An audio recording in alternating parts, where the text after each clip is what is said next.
every startup is fast-paced and high-growth kind of a culture. So how do you drive high performance from your teams without culture being tagged as toxic? Is setting the right expectations. Why over this time is one, setting great examples, right? Clearly defined role, what you expect that person to do, hiring the right talent, and then keeping them motivated. I started looking at the numbers and realized that how can a large industry not be created in an area where there are almost 5 billion people, 5 billion searches which are happening only on Google. Then you're basically talking about people wanting to gift flowers, people wanting to call for cakes in their own house or send it to someone. I strongly believe in learning from osmosis, learning from the environment. And I also strongly believe that most of the people in current times, right, when they are working from home, there's a lot of distraction that they are going through.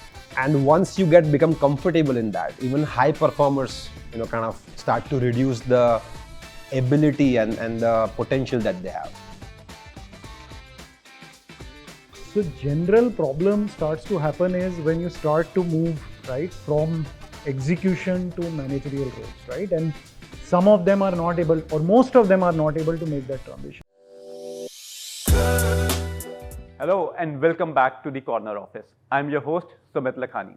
This edition of the Corner Office promises to be 3 times more exciting as we have 3 amazing startup leaders joining us today. First, we have Tarun Joshi, founder and CEO of IGP.com and Joint Ventures. Next, we have Rumit Dugar, CFO with BlueStone. Our final guest is Dhruvil Sanghvi, founder and CEO of LogiNext. Welcome to the show, guys, and thank you for taking out the time. I'm really excited to have you all together. So without much ado, let's start the show. Tarun, I'll start with you. You are an aeronautical engineer, right, from Punjab Engineering of College. And then you went for an MBA with ISB. And then your first job was as a scientist with DRDO. And now you're an accomplished startup founder. What is the interesting story behind all these choices? So, Sumit, I guess the journey started much earlier. When I was, I think, 6 years old, I was very passionate about sports. So started playing badminton then. Went on to play like 11 times nationals. I used to represent Rajasthan. But at the same time, you know how sports career at that time were, right? So you have to actually find something which is passionate as well as can get you a lot more money, right, in life. So I was again very passionate about space, about aeronautics, how do you design planes. So I chose to do my aeronautical engineering. The biggest project at that time was to design India's first fighter plane, right? And there were no private organizations; it was only government. So right from beginning, I worked very closely with very senior defense officers, right? Mr. Abdul Kalam, who helped India bring this dream to reality. That's how it all started. But again, the challenge is how do you create large organizations?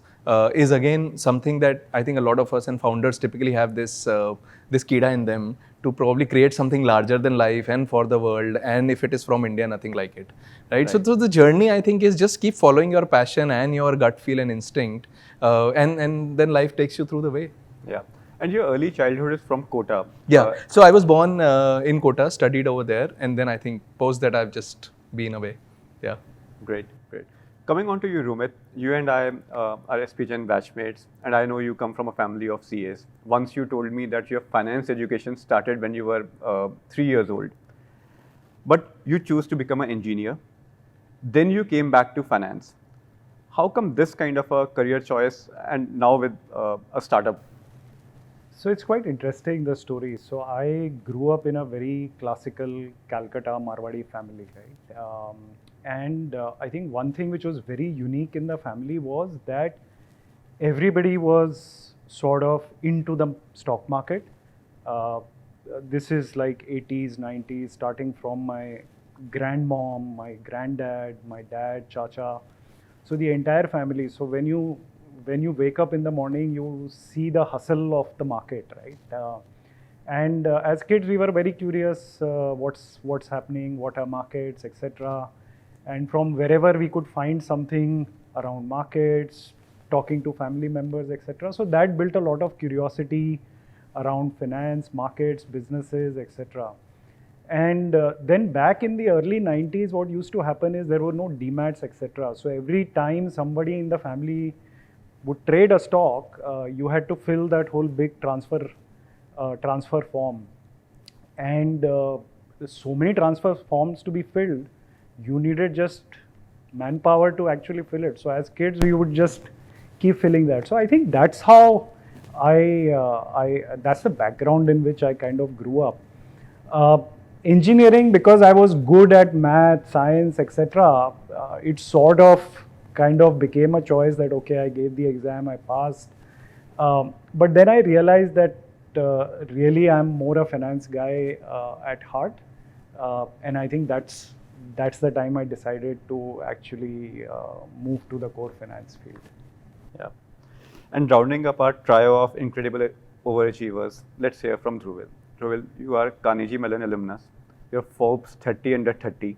Then you're Hurun 35 under 35. And you are a very, very successful founder. What's your secret to winning?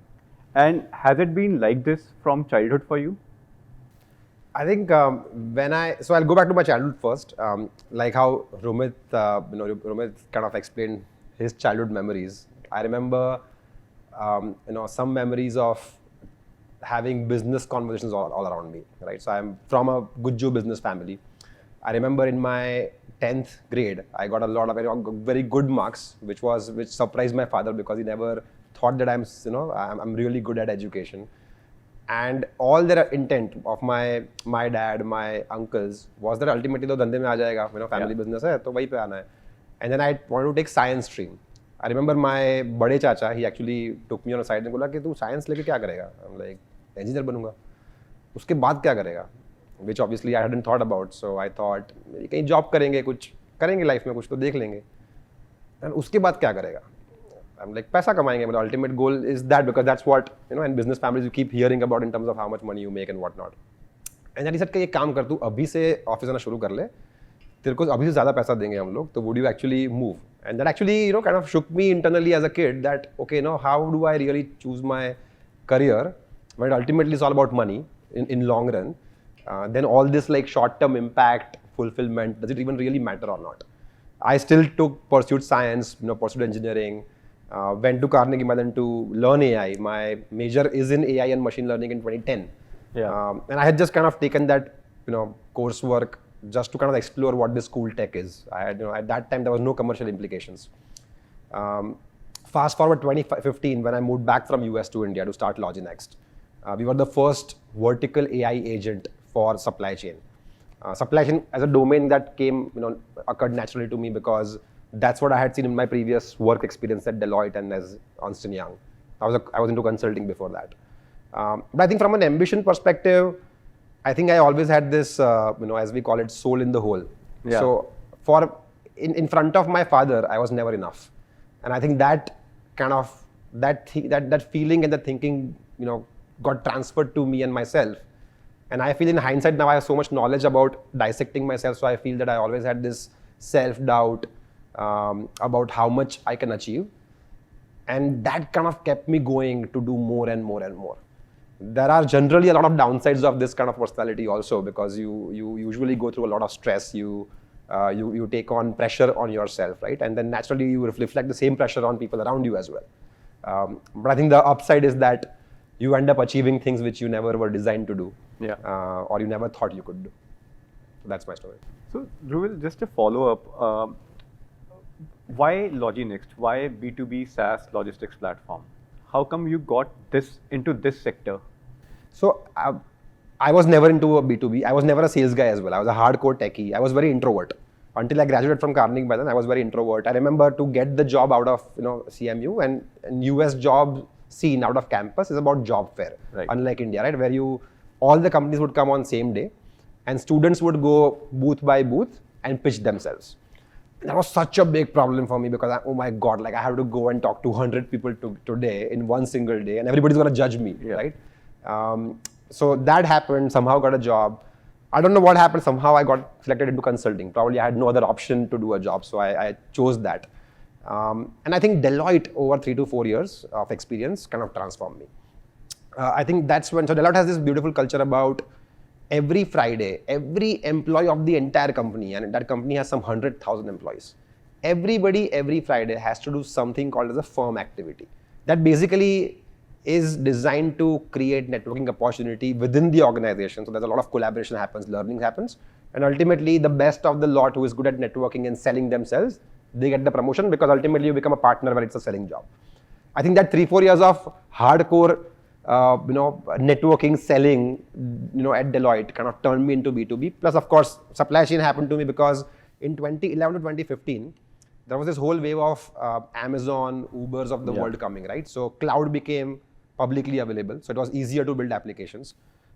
Enterprise software was kind of slowing down because Oracles and SAPs had kind of sold clunky, ugly looking, complicated software for a hell lot of more money than they actually deserve to earn.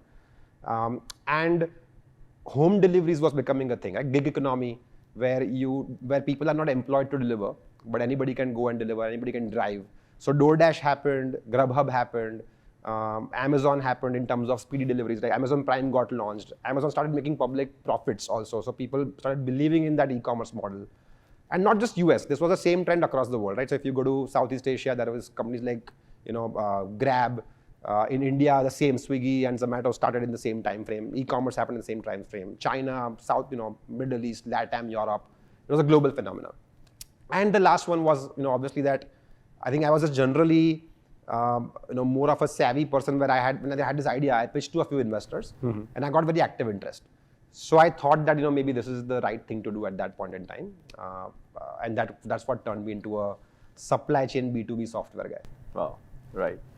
And Tarun, coming to your journey, what prompted you to or inspired you to start IGP.com and get into this segment and sector? As I was explaining earlier, I've always been away from, since I was probably 8 or 9 years. And the first time the idea came to me was, most of my birthdays I would celebrate away from family, right? Tabhi to mobile phone bhi nahi hote the, right? So you would think, yaar, kuch gift mil jata, koi wish kar deta, right? So it was more as a child. I think somewhere it was there. But when I actually started thinking about marrying the whole technology expertise or foundations that I had, combined with the whole business acumen gained through 8 years, 10 years of private equity experience, I was actually looking at which are the verticals which can basically become large. If you look at India, you can create large outcomes in verticals which are emotional in purchasing behavior, right? Because then they are not discount driven, right? But are equally heavy on the service side. Yeah. So the question was, the opportunity is very large. Like when I went to speak to any retailer, they would basically say 20% of our revenues happen from basically occasion-led buying, gifting, celebrations, right? Yeah. Or India mein to har mahine koi na koi celebration hota hai. So I started looking at the numbers and realized that how can a large industry not be created in an area where there are almost 5 billion searches which are happening only on Google.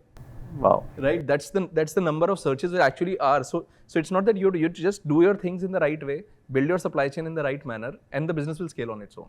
So it looked like a very, very large opportunity, right, which was completely untapped. And it was very different from the Western world because वहाँ पे एक Christmas होता है और एक New Year होता है, Halloween होता है. India starts with Lodi Pongal, right, and going up to Christmas, New Year, and we are like almost 82 festivals we celebrate in a year. Like just to give you some numbers, right? Every day there are 20 lakh birthday cakes being cut in India with no single national bakery chain. Wow. 82 lakhs. 20 lakh. 20 lakhs. 20 lakh birthday cakes every day. Every day. Wow. So just cake itself is a big market. That's what I'm saying. So if you start combining the entire celebration ecosystem, then you're basically talking about people wanting to gift flowers, people wanting to call for cakes in their own house or send it to someone. Then there are big festivals like Rakhi, right? Now Rakhi is compulsive. Every sister has to send a Rakhi, right? It is so emotional, right? And it is a combination of product and service. It is not just one, because a large portion of this is I am sending it to someone else. And I think as people become more nuclear and people have a more of a migrating kind of a philosophy in India, right? Where Yes. usually most people never used to leave that city for the entire life. I think more and more population, young population is moving to other cities for opportunities. I think they would have more and more such need to send things to somebody remote, I So guess. we jokingly look at saying, "Jinki life set nahi hai na, they are the ones who are the largest buyers." Yeah. No. Yeah. Yeah. But one very interesting point you made is we don't have a single pan-India bakery chain with so many cakes being Yeah. cut every day. Pastry chain, right? I think is pastry maybe काफी. I think there are players तो हैं, but yeah, you are right. Like nobody has become large. What are the like pitfalls of this business model? Are there any like key challenges, which is why that doesn't happen? The biggest challenge actually is not on the demand side. The biggest challenge is supply side. So you think about why there is no large bakery chain, because if you move to a new city, first you have to set up a big factory. Cake is a perishable product. You will have to manufacture it, invest into cold chain, then invest into cold chain at the shop. Then you open one shop. It takes 9 months to 12 months for the shop to start making any money because there are so many wastages, etc. So it's a problem where if you solve it via tech at each angle, you get better visibility. If you have an ability to generate traffic where you can pay money and get traffic on a particular destination, right? So it's the right combination, as I said, of ability to run a front end shop, right, and an ability to create a very strong supply chain at the back end. So given that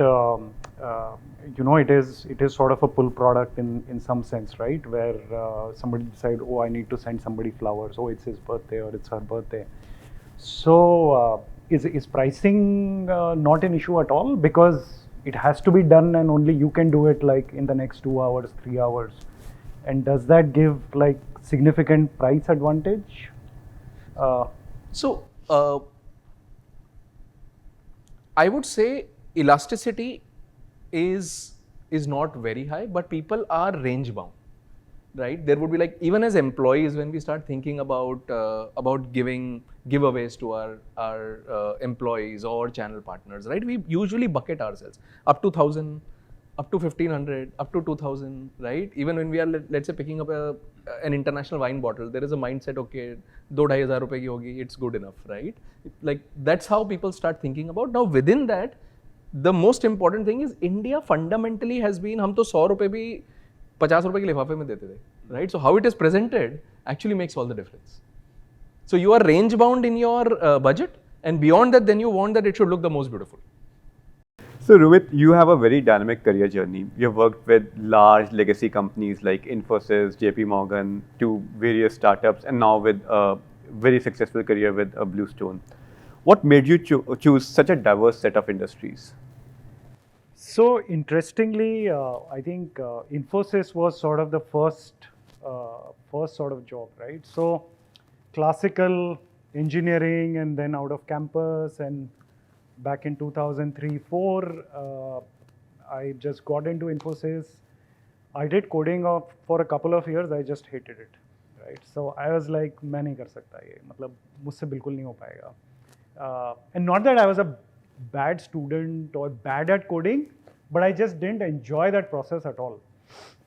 And I said, look, I think finance is where I want to be. I want to be close to markets, capital allocation, and all of that. And that is when, obviously, I joined the B school where you and I were together.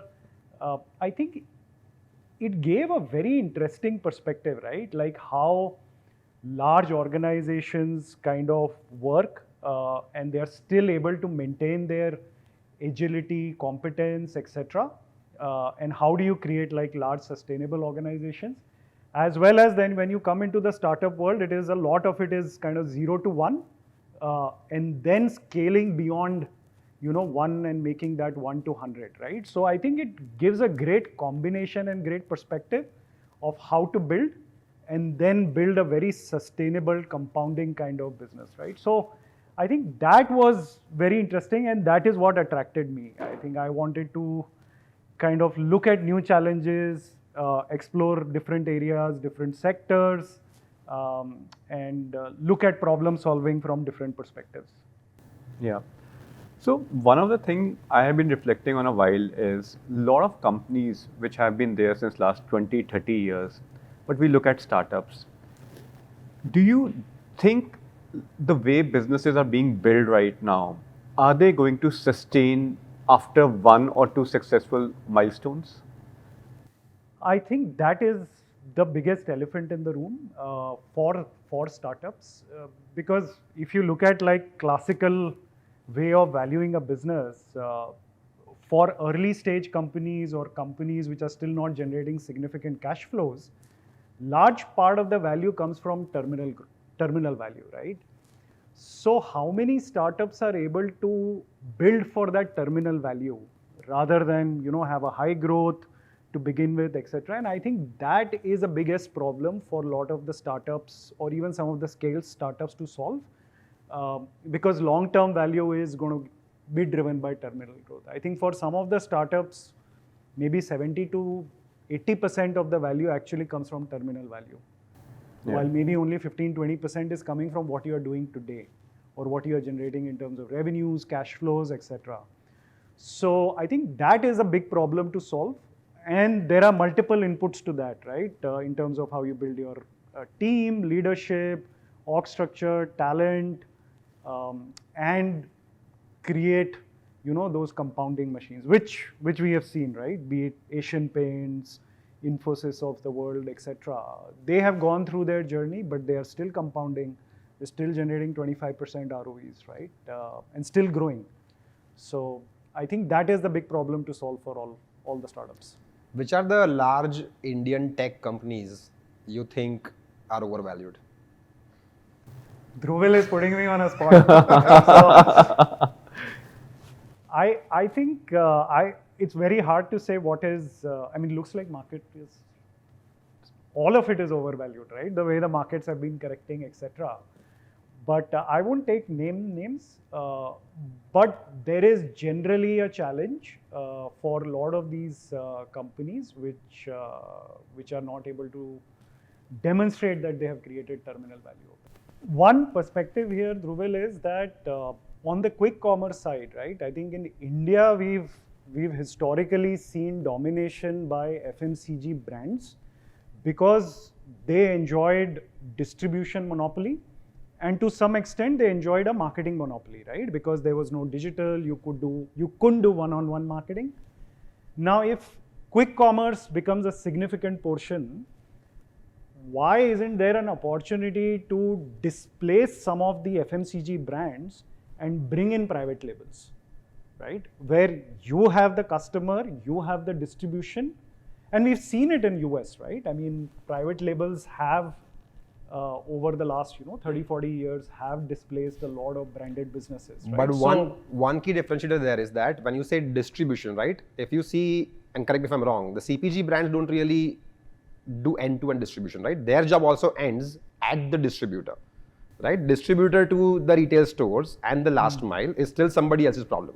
And the same happened to US as well, right? There was a bunch of D2C brands, right? That evolved, like the Dollar Shave Club and and then Bobby Parker and all of these guys, right?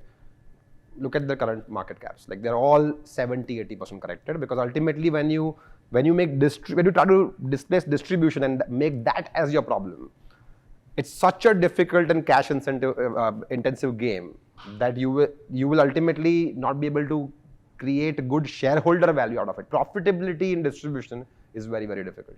And right now, quick commerce, if you see the amount of money they're pouring in, it looks very beautiful right now because the amount of money being poured into the distribution piece of it is insane, which is not getting into public eyes too much. Yeah.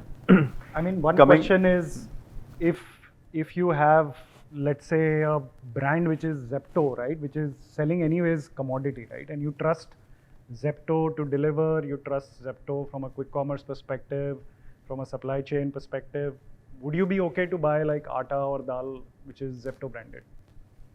I think that. So long as it is still as cheap and distribution is free, and distribution at some point will cease to become free. I think that's the argument. And let us know if we're digressing too much. Huh? I'm just so coming back to the core. So today we have not one but two Guinness record holders, Tarun and Dhruvil. Can you give us a detail about the record and how does it, whole process of getting into the Guinness book and the whole experience was like for you? So first question was why do it? we realized that we are solving a very complex problem, which is sending Rakhis to almost 150 plus countries, to almost about close to 20,000 pin codes in India, and backed by close to 10,000 women artisans who make Rakhi round the year. So they start in September for the next August. And every day, X number of Rakhis are hand woven and put across. So we said, when we are doing something like this, let's explain to the world that what does this scale mean, right? So that's when we approached the Guinness World Record, and we said that we would like to create a record around Rakhis. So first they didn't understand what Rakhis are. So they said, look, we have a category called bracelets. Yeah. So we'll try and club you in that category. Then we asked them that, okay, within bracelets, what is it that we can do? So after brainstorming, what came out is we would create a chain of bracelets. And we took the city of Jaipur, because a lot of our artisans are around that area. We created a 45-kilometer long chain of Rakhi bracelets, right? Which the earlier record of creating the largest was probably 1000x lower than this, right? So it is broken by like 1,000 times. It got featured. People got to know about Rakhi. People got to know about how sacred tying Rakhi is, and the immense scale at which India celebrates Raksha Bandhan as a festival. Yeah. Wow. And Dhruvil, for you? So our journey with this Guinness World Record started where we had this idea in mind that while AI is being chased by the world, India has a very unique opportunity around different models of AI, not just the large language model that most people talk about. And I think that race has been largely won by some of the big tech of US. AI is a much larger technology spectrum, right? There are so many different kinds of models. And I think that's where India can tap into, because not a lot of research or commercialization of those models have happened. So with that thought, we thought, why don't we gather the talent in India into under one single roof and see what different kinds of model that are already existing and how much creativity and power already exists in India, right? So with just that general thought, we thought, why don't we do a hackathon? That's the easiest way to kind of get this talent out. Initially, we thought, let's do a hackathon for a few hundred people in Mumbai, and we'll see what comes out. The moment we opened up, we got like few thousand applications, and we realized that we are actually sitting on a gold mine. There's something, whatever thesis we have, there's something playing there. Then we thought, if we let's look at what is the largest hackathon in the world. And we saw that the largest AI hackathon has not even happened in the world because it's so new. That's when we thought that why don't we really capitalize on this topic and make India shine, make Mumbai shine based on that theme. So, a couple of the companies came together. Quantify was another partner, and the team association that we have were also another partner. We all got together. We partnered with communities like Made in Mumbai, Product Folks. These are all largest communities of India of engineers. We got together. We hired a big venue, and we just kind of invited people, and we had thousands of people showing up. In that process, I think about 1 month before, we realized that, actually, if it's so big, why don't we actually apply for the Guinness World Records? So we reached out to Guinness, and they were very, proactive and kind to say, this is actually straight up our alley, and somebody else is also competing for it somewhere in Netherlands, in Amsterdam. And they were like, okay, then, and now there's a whole competition feel came into it. So we were like, definitely we have to apply for it because we can't let this opportunity go for India. We did that, applied. I think Guinness process generally is very structured, they have a playbook on every single kind of events you may want to run and kind of record that you want to do. And what are the guidelines? Their compliance guidelines are super strong. So the moment you engage with them, they will appoint, I forgot the name, but they'll appoint somebody who will be an expert of that field to neutrally evaluate whether you are hacking this piece out into getting a record, or you truly are creating value in a meaningful way where you deserve to have a record. And that person helps you orchestrate it. They also come on site there are a lot of other evaluators, depending on the size of the record that you are appearing for. And immediately after 1 hour of the event, they evaluate the data, and then they give you a big certificate which kind of makes you feel very good. But I think that was the overall journey. Wow, this is very exciting to know. So now we have understood your early life and your career, but just when you reflect back, was there any early setback that you reflect on and think, this is the one which actually defined my success today? Is there any early setback you can remember? This for all of you. There are many. Yeah. I don't think so. I think the journey starts and it starts with setbacks, right? You think raising capital is easy. It gives you the first setback. Then once you have capital, actually before capital, you first need to figure out a great team, right? Which you want to work with. You don't have money. You still want to have motivated individuals, right? Then after that, you think that, okay, once money will come, it will become easy. So I think team building is a constant setback that we all go through, whether it is wrong hires to whether it is getting great people, which you have to let go because of various reasons, right? So I think that's one very, very important area which I feel. The second area is, see, it takes time to even get a product market fit, no matter what kind of business you are in, right? You're trying to hustle every part, figuring out what that business model will be, right? While you are projecting to every investor or to the world that you have everything sorted, but back down, you know that nothing is sorted. Yeah. So I would say that hustle setbacks are just a very important part, and with time, the only thing that happens is you learn to live with them, you learn to enjoy them, and you start believing that every setback just makes you stronger. So I just always believe that it never gets easier, but you just start getting stronger. Yeah, that's very well defined. So again, I kind of agree with Tarun. There are many, but I think one particular which was sort of, or it was more a sort of a global event because it was my first few years into the capital markets world.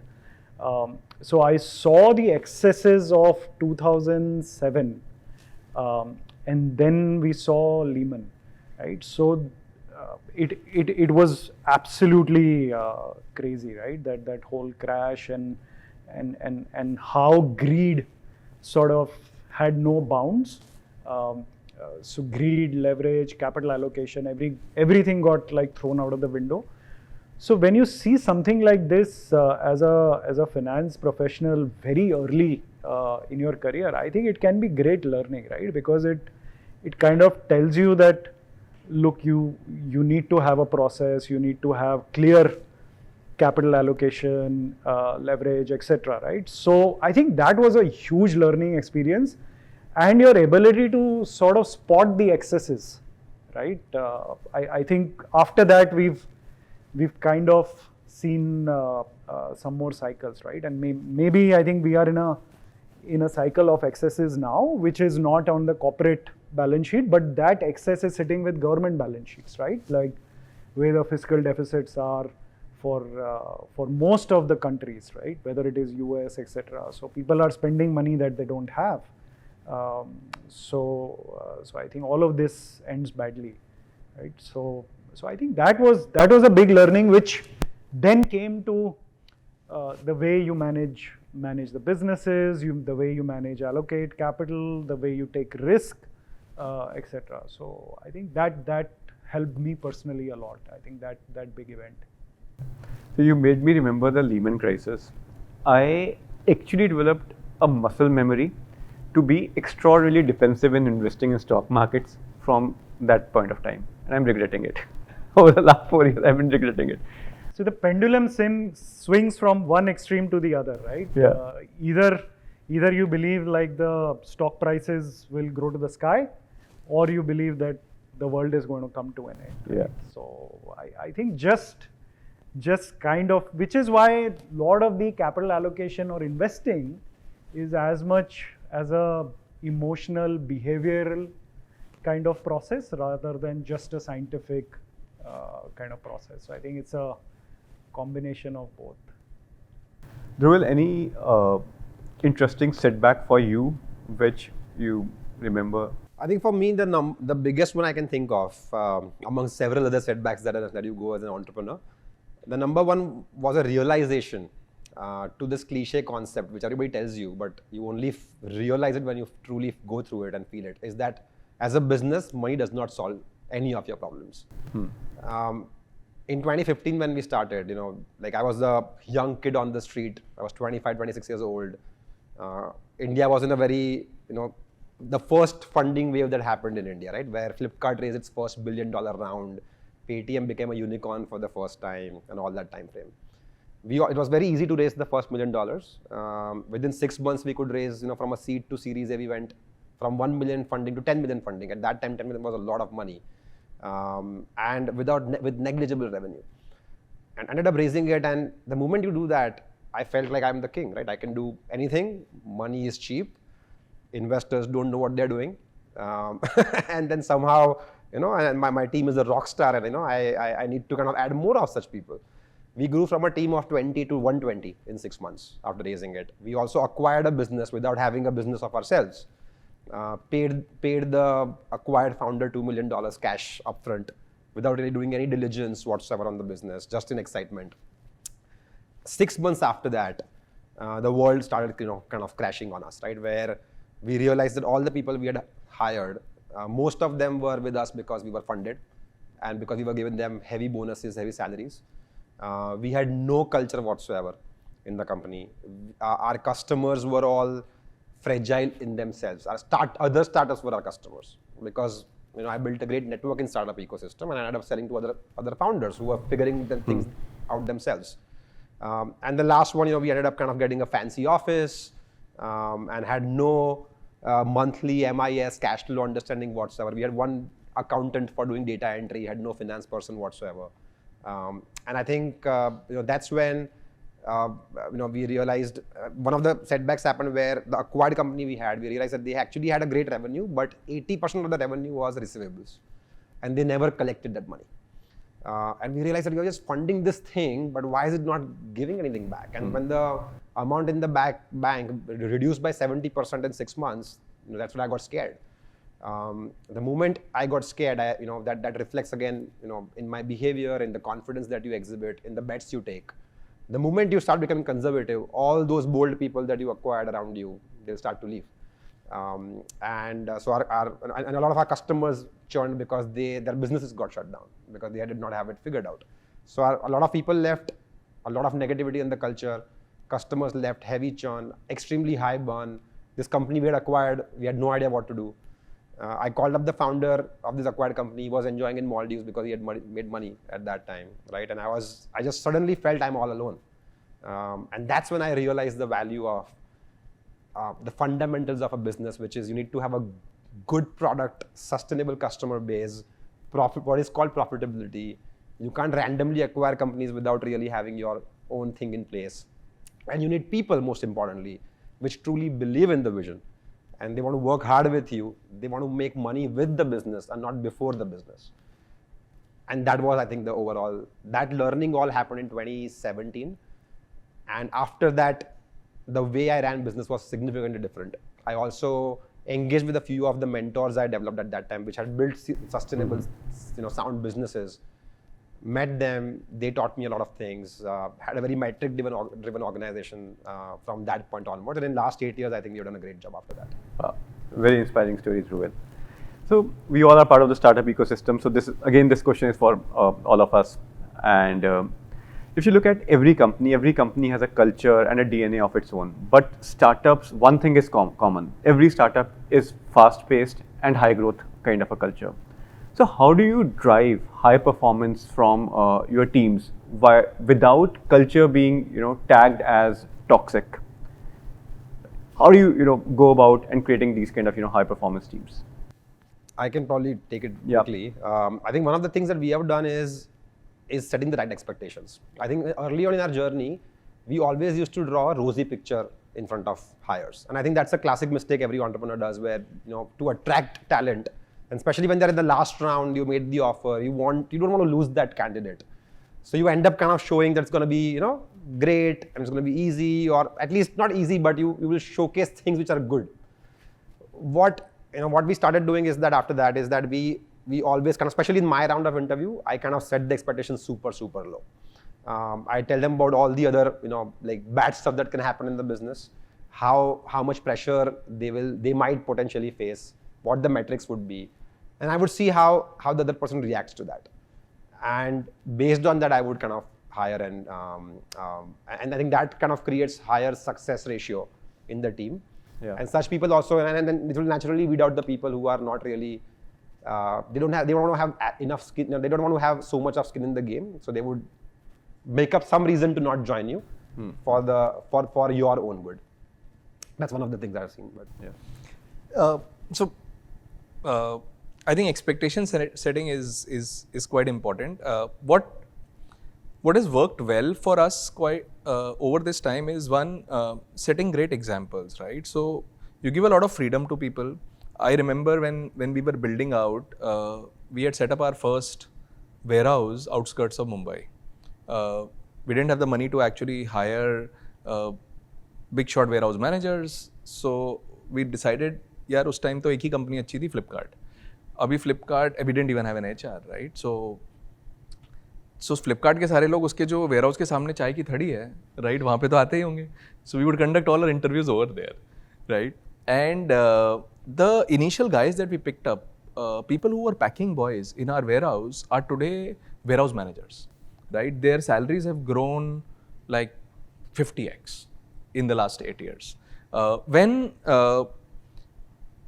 When people see these examples, right, they themselves start feeling motivated that if I work hard, there is an opportunity. And वो कहते हैं ना, you can't build a culture, वो automatically form होना चालू हो जाता है, right? And it starts probably with the founder's vision, but later it basically becomes a part of how everybody else is behaving, right? The second thing we have done is, which we learned a lot more during COVID time, and a lot of us as founders struggled in COVID time a lot, was complete transparency. I personally took a call that I said, look, let us be very transparent about the cash flow situation of the company. We told them, look, this is the cash flow situation. We don't think so when this wave will end. Now we have two choices. Choice number one, we fire 50% of the people, right? Choice number two, we reduce everybody's salary by 50%, right? 6 महीने के बाद देखेंगे. But 6 महीने तक everybody, if we are taking, we are all in it together, right? Unanimously, everybody said, everybody let's slash it by 50%. And I told them, look, after that we will start repaying it back. But अभी तो अपने को runway चाहिए. After that, all decision making in our company has started happening jointly and much more unanimously, saying, let's do what is right, rather than saying it is good for someone, right? So that's our learning. Yeah. So I think one of the key factors which even Dhruvil spoke about is like, how do you make sure you're hiring the right talent, right? So whether you have a clearly defined role, what you expect that person to do, hiring the right talent, and then keeping them motivated, right? So if you get a combination of this, then it will be high performance. If you mess up on one of this, then for that person it will feel toxic, because either there is no proper role alignment, or there is no proper culture fit, or there is not enough motivation. So if you can get that equation right, you will continue to have high performance teams. Otherwise, it can get toxic, and it will be driven by them. Right, and then it just kind of spreads, right? That it will start to spread that negativity generally within the organization.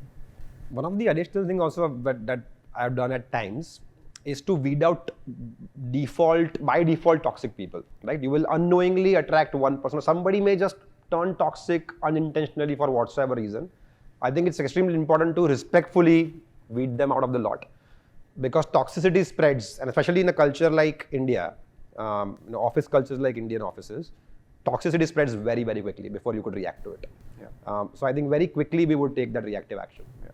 I think, Dhruvil, the point is, as the company grows a bit larger, you will not be able to single out people from that kind of a way. It needs to be a bit more process oriented, and I completely echo the thought.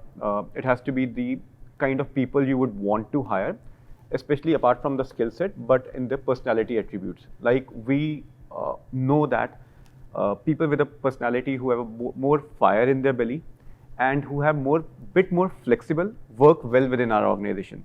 So we tend to look for those personality attributes even in mid to senior level leaders among ourselves.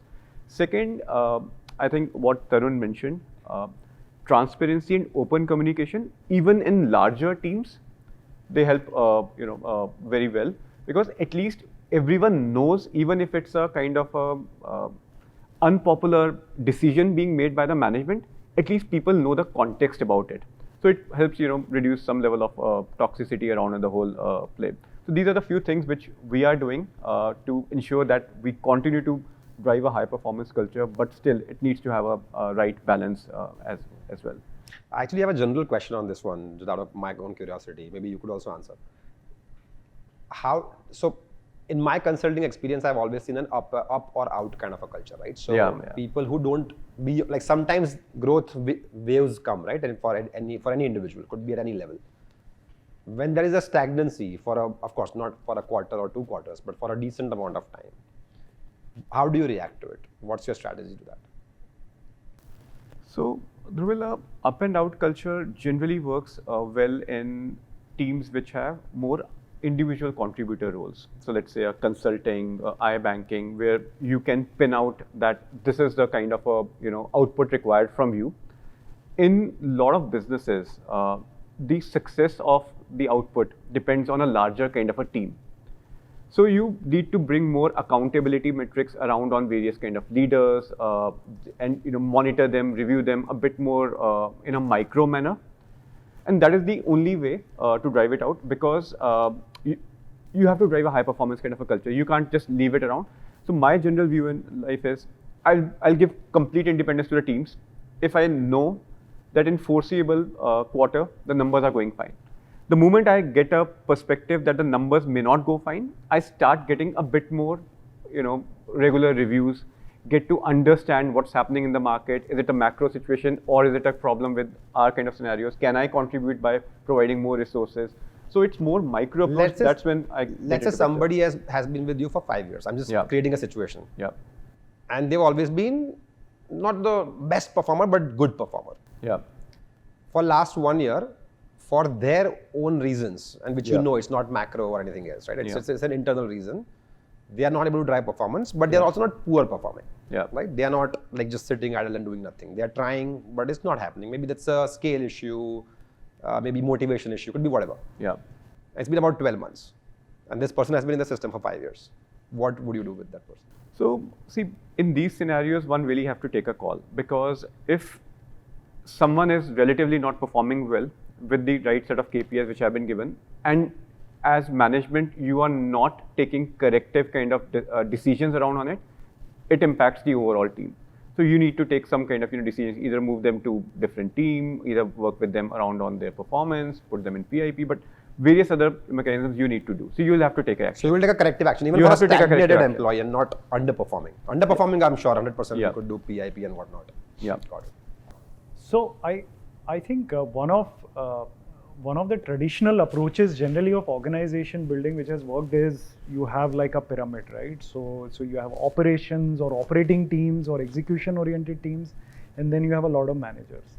So general problem starts to happen is when you start to move, right, from execution to managerial roles, right? And some of them are not able, or most of them are not able to make that transition. I think generally you have to also see that don't promote people into skill sets that they don't have, right? And that is something that you need to observe and tell them, look, you're great at execution, stay in this execution role, right? You cannot move up. And that is a mistake that a lot of organizations do, is just to show promotion, you move them into roles which they are not suited for. And I think in general, given how technology is sort of bringing in efficiency, influence, and getting more embedded into businesses, I think generally the pyramid has to change, right? The pyramid that worked for like 30 years, where like banks, financial services, etc., those pyramids can't work, right? So it has to be maybe middle level light, execution heavy, and even like the senior management, etc., also needs to be more execution and action oriented. Yeah. So, Rumit, a follow up to this. Do you think, for you, Is hustle a positive word? I think hustle is a neutral word for me, and I would say neutral to sort of negative, because hustle, the first thing that comes to my mind when I hear hustle is activity, and activity is not necessarily good input or which will drive outcomes, right? So I think the way I think about hustle is more activity, and what I would like to see is more action, call for action, problem solving with calmness, Yeah. right? So just activity is not necessarily problem solving. Dhruvil, I was going through one of your posts and you mentioned work from home is a drug. It's a very interesting take. Can you elaborate on it? So I have a very simple funda on this one, right? I strongly believe in learning from osmosis, learning from the environment. And I also strongly believe that most of the people in current times, right, when they are working from home, there's a lot of distraction that they are going through. And once you become comfortable in that, even high performers, kind of start to reduce the ability and the potential that they have. And I've seen that not just at LogiNext, elsewhere. And that's why if you see like some of the top performing organizations across the world, including, you would have heard about JPMC recently, before that Goldman Sachs, before that Amazon, right? Which are the best performing organization at scale across the world. They're known for that. And they all call people like 5 days in the office, that too in the US. I feel why it's become very prevalent for people to demand it because it's available. I also find it very unfair to other people who actually, for whom it is not available. For example, we always say, hey, customer support roles or ops roles should come in the office. And I always take this example, right? Like doctors should be in the office, your plumber should be in the on the field, your delivery people should be on the field. Literally everybody should be on the field so that I can be at home and be more comfortable, where I could actually have gone and tried to stretch my boundaries as well and probably try to educate other people. I've also seen that people who are only working remotely, they quickly lean towards a very transactional way of looking at their job, right? The whole feeling passionate about it is a very human concept, right? And there is no technology available which makes you feel passionate looking at a screen, no matter how many other faces you have on the screen. Yeah. So I think that's why I feel globally work from home is a drug and it's very immoral, and I think it should stop. That's some music for commercial real estate. Tarun, you have a very distributed kind of a team, right? So what are the attributes you look in a workspace while choosing a workspace, more in terms of amenities, design, and location?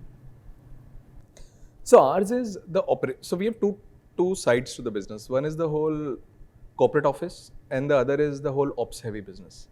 Corporate office, obviously, the nicer the building, easier to hire. Yeah. Easier to retain. People spend so much amount of time now in office that they need amenities in the building, right? If there are nice cafeterias around, those are the kind of things which give them a lot of free time, which helps them bond. On the operation side, however, I think there is a massive opportunity that India presents now, given that we run so many dark stores. These are like mini warehouses right in the heart of city centers. Yeah. I don't think so there are very clear regulations or very clearly defined such spaces being created, given the kind of demand which is coming from quick commerce, food commerce, businesses like ours. So over there, we find challenge of finding the right places where 24/7 operations are possible. You're not disturbing people nearby, but at the same time, giving a very homely feel to all our employees. So I think we operate across the spectrum from an HO to a very small mini warehouse. Yeah, got it. So let me ask all of you a hypothetical question. Say you are hiring a 25-year-old rock star performer. What will be your elevator pitch to him or her? So, Dhruvil, you want to go first? My elevator pitch to a 25-year-old, young professional would be to get them to the top of their hierarchy in the career in, let's say, a 7 to 8 year kind of a time frame. We have already had several examples where people joined fresh out of college in younger entry-level roles, and they grew to become VPs in like 7 to 8 years. Perfect. So extremely high growth in short amount of time is what I would offer. Got it. Rumit, for you? I think it's going to be super challenging first to identify if 25-year-old is a rock star, right? So I think that is going to be You the were a biggest- rock star when you were 25. That is in hindsight.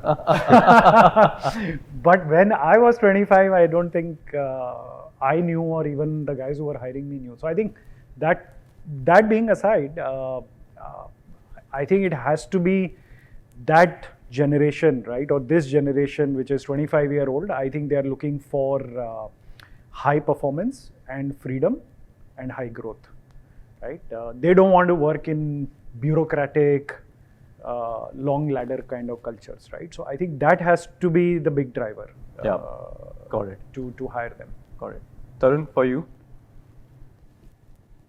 So I would say three things. If you want to work hard, grow fast up the ladder, have as much freedom as required, but be very, very result oriented, right? Then this is the right place for you. I think a lot of high energy young people are looking at all these 3-4 things. So we just tell them, look, if you're willing to put in the efforts, right, there won't be anything stopping you. Perfect. Sounds great. So we have a common theme over here. Now moving on, all three of you belong to very different kind of industries and sector. I think our viewers would love to get some insights about your sector. Starting with you, Dhruvil, with respect to your sector, do you think AI will complement or disrupt B2B SaaS models? So I have this one liner that I always keep saying, that this is 2010 and we are building for cloud. Yeah. So if you go back to 2010 and if you would ask the question to a software company that, hey, should you be using cloud as a fundamental infrastructure point, the answer has to be absolute yes. For AI, if in today's world, if a SaaS company is not building on AI as the core model for whatever vertical or horizontal they are focusing on, I think that company will die in the next 5 years. So by 2030, all the SaaS companies would transform into AI companies. Got it. Got it. Rumit, you are in jewelry sales. Jewelry traditionally is a very conventional business. It is a very high involvement and a high value product. How do you end up selling online? So one big interesting transformation that has transpired in India over the last 20-25 years is, let's say 30 years back, everything was kind of over the counter, right? There were no aisles, there was no large formats, there was no concept of browsing, right? So once you got the mall culture in, let's say, early 2000s, all those over the counter experience became aisle based experience, and then came the whole digital wave where aisles became endless and browsing became continuous, right? Now, if you look at all the categories that have evolved, whether it is bags, shoes, any of the consumer categories. Now, consumers are interacting so much more with that category. But if you look at jewelry, it's still sold the way it was sold, let's say 30 years back. You walk into a store, high pressure environment, they're going to ask, what is your budget? What are you looking for? You can't walk into the store, browse for 2 hours, and then say, I'll come back tomorrow. I'll browse for another 3 hours, and I'll do this for the next 1 week, and maybe I don't buy anything. Yeah. It's impossible to do that in a jewelry store. So you can't create aisles, you can't give customer a browsing experience. And I think that is why an omni-channel business works beautifully, where online is the best way to kind of browse, explore, interact with the category.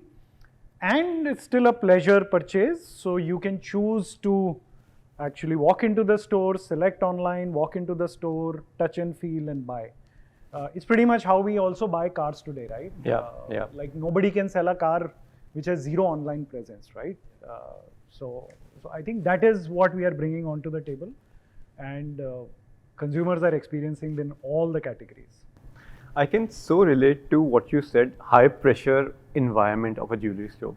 I remember a lot of years back, my mom and my wife, they dressed up very well, and they said, we are going to browse in a jewelry shop. If we are not dressed up well, we are not going to be shown great kind of a jewelry as well. We won't be able to browse through it. And I think online has solved for that problem.